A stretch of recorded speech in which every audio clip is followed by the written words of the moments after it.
Saudara-saudari, selamat berjumpa. Saat ini saya ingin mengajak Anda merenungkan makna adorasi sebagai tindakan silih. Kita sebenarnya biasa melakukan silih dalam arti sehari-hari. Mungkin istilahnya tidak pakai silih ya, tetapi ganti rugi. Kalau kita misalnya meminjam kendaraan, mobil atau sepeda motor teman kita, lalu ya tak terduga ada kecelakaan atau sedikit menyerempet atau apa, spionnya rusak misalnya, maka kalau kita bertanggung jawab, kita pasti akan mengganti rugi. Bahkan kalau itu misalnya yang melakukan itu anak kita, bukan diri kita sendiri. Misalnya anak kita yang pakai sepeda motor teman itu, lalu tiba-tiba jatuh, spionnya rusak. Kita sebagai ayahnya, ibunya, pokoknya sebagai orang tua, itu mengganti rugi. Walaupun kita sendiri tidak melakukan.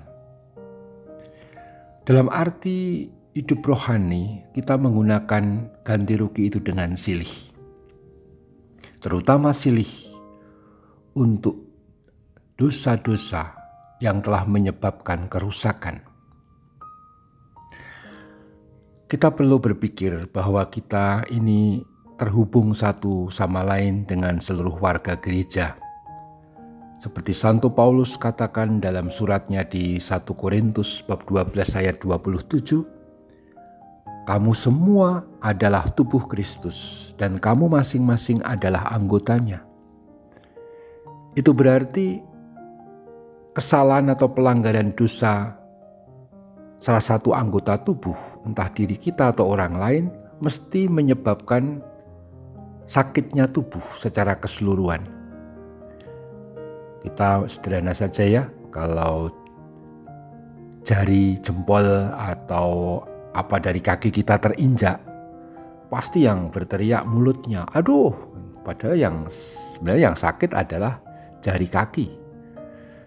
Ada satu anggota yang sakit, kalau dalam tubuh rohani berarti dosa, maka yang lain kena efeknya, kena akibatnya. Nah, ini harus disembuhkan. Yang bisa menyembuhkan dosa, yang bisa untuk menghapus bahkan membuat sembuh dan kemudian sehat kembali dalam dosa umat manusia, dosa kita, dosa gereja, dosa semua siapa saja, hanyalah Tuhan Yesus Kristus. Dengan korban salibnya, Yesus memikul dan menanggung dosa-dosa dan segala akibatnya dari umat manusia dan dunia. Yesus merelakan diri mengalami hukuman dosa itu dengan disalib, dan dengan demikian ia melunasi. Akibatnya dia membebaskan dengan kebangkitannya, seluruh tindakan Yesus sampai wafatnya yang adalah penyerahan diri kepada Bapa diterima oleh Bapa. Penyerahan diri Yesus Kristus kepada Bapa melalui wafatnya diterima oleh Bapa. Itulah kebangkitan. Justru karena itulah korban salib Kristus itu menjadi begitu menentukan dalam sejarah umat manusia, karena bersifat penampakan perwujudan belas kasih Allah yang menghapus, yang mengampuni dosa manusia. Nah, kapan pengampunan dosa itu dihadirkan? Tentu banyak cara. Tetapi ada cara yang istimewa yang dihadirkan oleh Tuhan.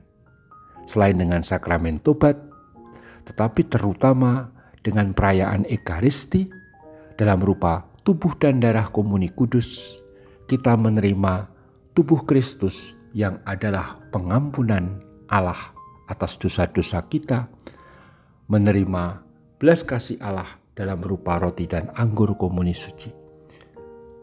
Maka Ekaristi itu menghadirkan korban salib Kristus yang menjadi silih bagi dosa. Maka kalau kita itu menerima komuni suci, kita juga menerima pengampunan dosa. Yesus sendiri berkata saat perjamuan malam terakhir yang diulang di dalam doa syukur agung, ingat ya, ketika dia terutama mengatakan atas piala, terimalah dan minumlah, inilah piala darahku, darah perjanjian baru dan kekal, yang dicurahkan, yang ditumpahkan bagimu dan bagi semua orang demi pengampunan dosa. Jadi wafat Yesus itu bukan wafat sekedar wafat, tapi wafat yang bermakna, yaitu pengampunan dosa untuk dosa seluruh umat manusia kita semua. Siapa memakan tubuh Kristus atau minum darah Kristus atau salah satunya atau dua-duanya sama saja, kita menerima pengampunan dosa. Nah, karena perayaan Ekaristi itu terbatas waktunya, setengah jam kalau harian, kalau mingguan mungkin 1 jam, 1,5 jam, 1/4 jam, maka kita tidak mungkin menghadirkan itu terus-menerus dalam perayaan Ekaristi. Nah, itulah tempatnya adorasi. Adorasi itu memperpanjang dan sekaligus memperdalam apa yang terjadi dalam Ekaristi. Pengampunan dosa, yaitu korban salib Kristus yang menjadi silih bagi seluruh dosa-dosa kita. Maka adorasi itu menjadi saat yang sangat indah untuk melakukan silih.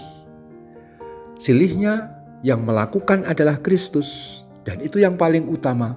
Hanya silih berkat korban salib Kristus itulah yang sempurna. Lalu yang kita buat di dalam adorasi itu menghadirkan korban salib Kristus dalam Ekaristi itu dalam bentuk sembah bakti, dalam bentuk penyembahan, supaya hal yaitu peristiwa penebusan Kristus itu yang terjadi di salib dihadirkan dalam Ekaristi dan sekarang ada dalam sakramen Maha Kudus, dalam monstrans yang kita kepadanya adorasi itu dihadirkan. Maka dengan adorasi silih Kristus yang sempurna kita hadirkan tidak hanya pada saat misa, tapi setiap saat kita beradorasi. Saat itu korban salib Kristus dalam Ekaristi dihadirkan, disembah dan dinyatakan. Maka lanjutkan adorasi Anda sebagai saat kita melakukan silih, yaitu menghadirkan silih Kristus bagi dunia, bagi dosa-dosa kita sendiri dan sesama kita. Terpujilah Tuhan kita Yesus Kristus untuk selama-lamanya. Amin.